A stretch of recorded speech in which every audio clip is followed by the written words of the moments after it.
अपने पराए। घर की लड़ाइयां कितनी भी हो, लेकिन ये भी सच है कि किसी पर कोई आपत्ति हो तो अपना ही परिवार साथ देता है।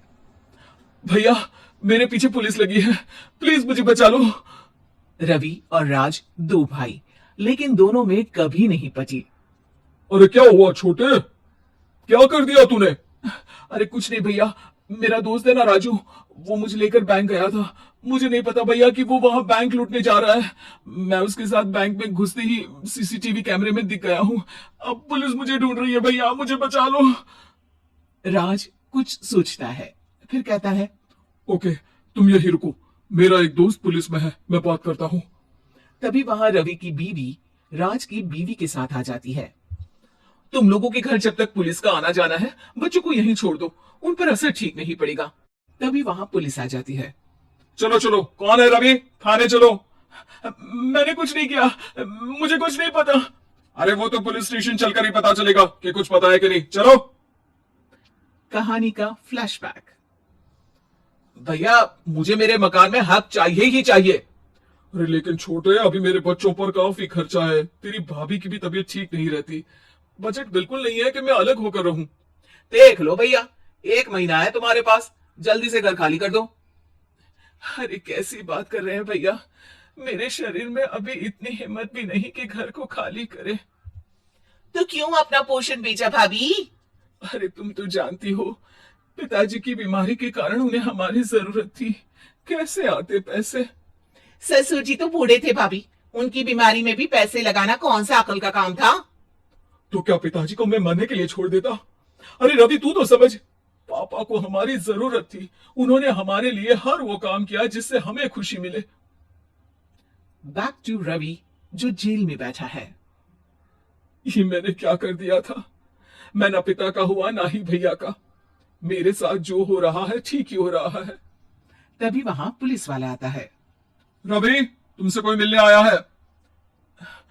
भाभी, आप यहाँ क्यों आई? पुलिस स्टेशन है ये भाभी। भैया, आपकी जगह मेरा भाई होता तो क्या मैं नहीं आती? अच्छा, ये खाना ले लीजिए, खा लीजिएगा। आपके भैया लगे हैं वकीलों और पुलिस वालों से बात करने में, डरने की कोई बात नहीं। जब आपने गुनाह किया ही नहीं तो सजा भी नहीं मिलेगी। रवि भाभी को देखकर रोने लगता है। घर में साक्षी चुपचाप बैठी होती है कि तभी सोनम कहती है, अरे साक्षी, क्या हुआ, परेशान क्यों हो रही हो? भाभी, अभी अभी पुलिस स्टेशन से खबर आई है, इन्हें बड़े जेल में शिफ्ट किया जा रहा है। मैं क्या करूंगी भाभी? रो मत, हम अच्छे से अच्छा वकील करेंगे। लेकिन उसमें तो बड़े पैसे लगेंगे दीदी, हम इतना पैसा कहां से लाएंगे? अरे क्यों, ये मकान है ना, और मेरे कुछ गहने भी है। साक्षी की आंखों में पानी आ जाता है। पर दीदी, ये तो आप और भैया की मेहनत की कमाई है। पापा के बाद भी तो हम लोगों का सब खत्म हो गया था, पापा को तो बचा नहीं पाए, लेकिन भैया को जरूर बचा लेंगे। और भगवान चाहेंगे ना तो दोनों भाई मिलकर इससे भी बड़ा मकान खड़ा कर लेंगे। साक्षी। थोड़ी देर में राज वहां आता है। सोनम सही कह रही है साक्षी, पैसों की कमी के कारण किसी भी बेगुनाह को सजा नहीं मिलती। राज एक अच्छा सा वकील करता है। सोनम और साक्षी बचाए पैसे और अपने गहनों को बेचकर रवि का केस लड़ते हैं और जल्द ही रवि जेल से बाहर आ जाता है। रवि राज को गले लगाकर कहता है, भैया, मुझे माफ कर दो, मुझे साक्षी ने सब कुछ बताया है। भैया, आपने मुझ पर विश्वास किया, मेरे लिए दिन रात मेहनत की, भाभी ने अपने गहने तक बेच दिए।